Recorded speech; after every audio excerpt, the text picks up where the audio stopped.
眼前之人有多牛逼？穿越大唐搞科技，发卫星，造坦克，制大炮，直接把科技发展到21世纪水平。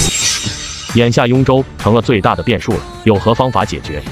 陛下，可从唐王身上入手，逼迫李克就范，保证万无一失。行，这事就交给你了。朕的计划不许任何人打断。朕在什么地方？是您，你醒了。什么妖魔竟敢冒充朕的父皇兄弟？呵呵，我们3人都在。你说这是什么地方？你这孽障，当年午门之变，可曾想过会有今日？住手！多谢先生搭救。陛下，臣乃前朝老臣崔珏，事态紧急，老臣长话短说，吴王李克扰动天和，触怒玉帝，还请陛下速悬崖勒马，否则的话，陛下会夜夜被勾魂致死的。爱卿可有解决之法？陛下，吴王已干天和，天道必降天成。陛下若想保大唐江山永固，当从速遣人赴西天，取得大成真经，度尽世间苦厄，方可救吴王。来人，马上备下快马，朕现在就要去雍州。克儿，你知道你惹下了何等的泼天大祸了没有？儿臣不知啊。你大炮轰天，惹怒天道，朕已然回游地府过了。若你今日还不知悔改，你与朕都将命不久矣啊！都听见了吧？马上去找2个心理医生过来，给我父皇看看。克儿，朕没病。爹，咱就试试，今晚我保您睡一个好觉。随后，从铁蛋大学进修学习的心理医生到来。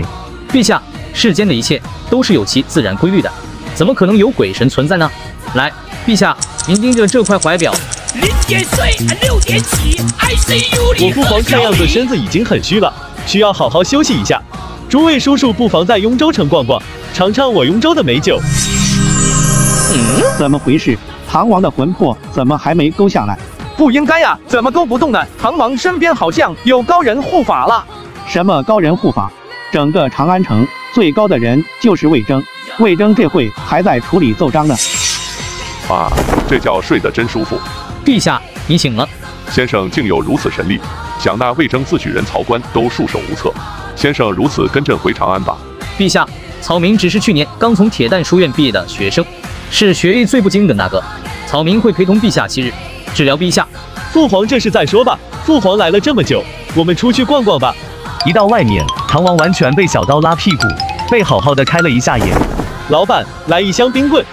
得嘞，吴王殿下。父皇，天儿热，吃根冰棍吧。这是冰牛乳。如此季节哪里来的冰？冰窖？